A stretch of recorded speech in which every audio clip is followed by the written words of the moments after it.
Hi there, I'm Shazad. Welcome to my channel Physics of Characterization Techniques. So here I'm going to talk about the different kind of signals which are generated from the sample surface when we illuminate it with the electron beam. So here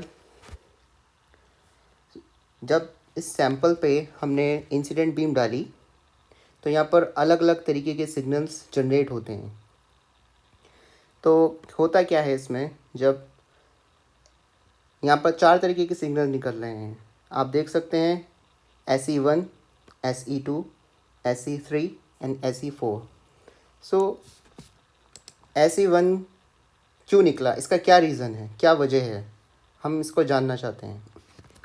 तो इसकी वजह यही है, जब high energetic electron beam electron gun से आई, surface पे पड़ी, तो हुआ क्या, उस इलेक्ट्रॉन बीम ने इस सैंपल के सरफेस से इंट्रैक्ट करा।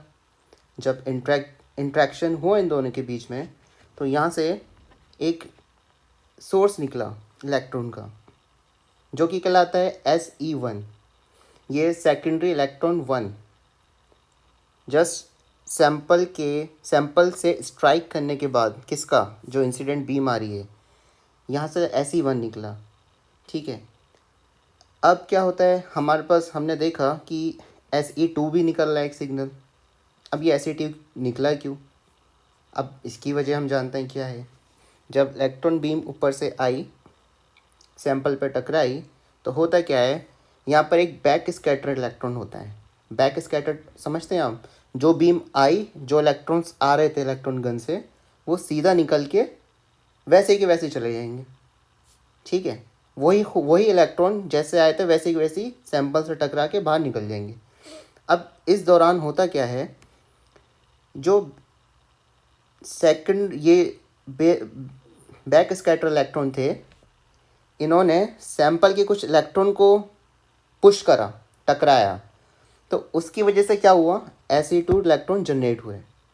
ये SE2 क्यों निकले, जब ये बैक स्कैटर इलेक्ट्रॉन बाहर निकले, जब अपना रास्ता बना रहे थे बाहर जाने के लिए, उस दौरान इसके आसपास के में जो इलेक्ट्रॉन आ गए, उसने उसको निकालता हुआ खुद बाहर निकल लिया, तो SE2 इलेक्ट्रॉन ऐसे निकले।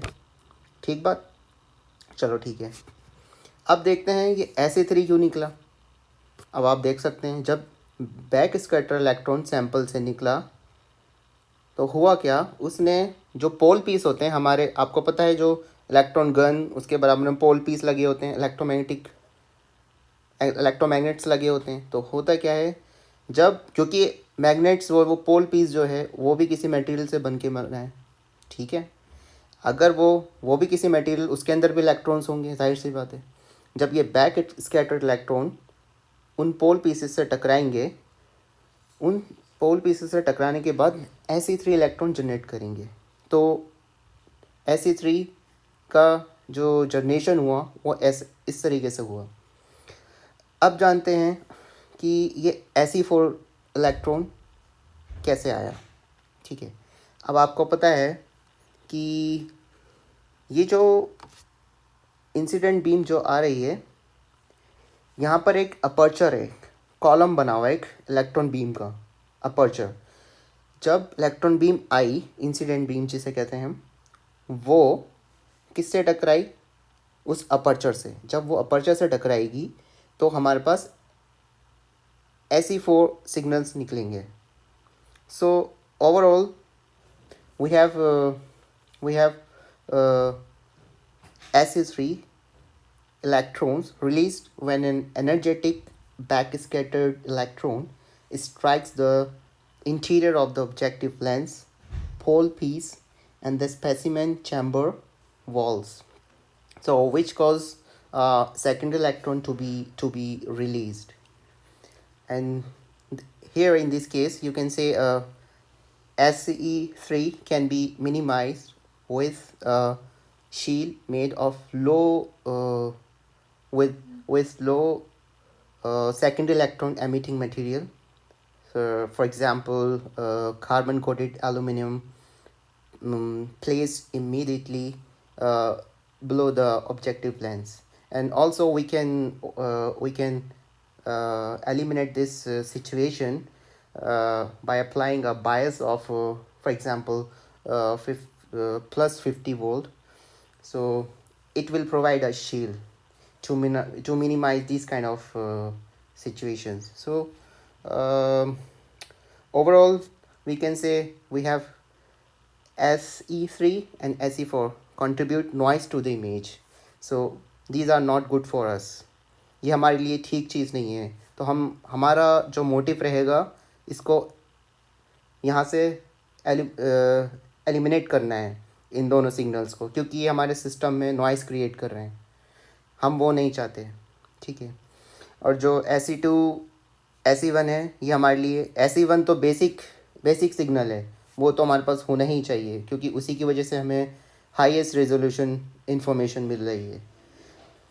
एंड जो SE2 है ये इमेज की ब्राइटनेस बढ़ाता है, इस बात सच है, लेकिन ये उस इमेज का रेजोल्यूशन भी कम करता है. लेकिन SE3 SE4 नॉइज़ क्रिएट करते हैं. हमें ये दोनों सिग्नल नहीं चाहिए, बिल्कुल नहीं चाहिए. सो SE4 are the electrons formed when this incident electron beam strikes an aperture within the electron column. So SE3 and SE4 contribute noise to the image. So at high PeB energies, PeB means the primary electron beam, where SE2 type electron play a significant role in imaging. So this is all about the different kind of signals which are generated from the sample surface when the incident beam strikes the sample, the specimen.